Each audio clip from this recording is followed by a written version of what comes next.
An A380, the biggest passenger jet in the world, had a near disaster this morning with 459 people on board. CBS News correspondent Celia Hatton is in Beijing this morning with the latest on that emergency landing. Good morning, Celia. Good morning, Maggie. It was a frightening start to this Qantas Airlines flight. Just minutes after takeoff, passengers heard an explosion and saw smoke coming from the left wing.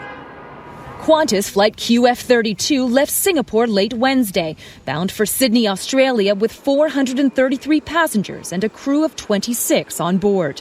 The giant Airbus A380, this plane, only 2 years in service, was barely 5 minutes into its flight when the trouble began.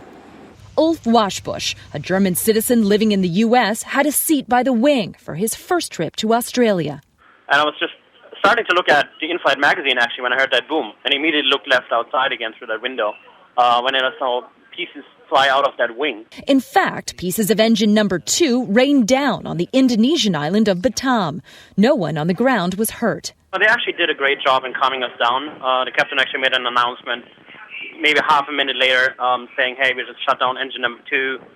There's some incidents going on here that we're investigating, and we'll get back to you. The plane reversed course and headed back to Singapore, circling to dump fuel before making an emergency landing. I was immediately frightened at that moment, but I guess I got calmed down when I noticed that the aircraft was actually very stable. All 459 on board landed safely at 11:45 local time and quickly deplaned. Alan Joyce, Qantas CEO, issued this statement. We have decided that we will suspend all A380 takeoffs until we're fully comfortable that we have sufficient information. Qantas Airlines has never had a fatal accident in its 90-year history.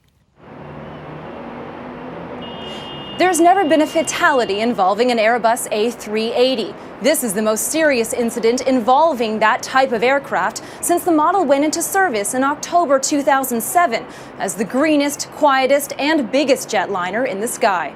Maggie? Celia Hatton in Beijing. Thank you, Celia.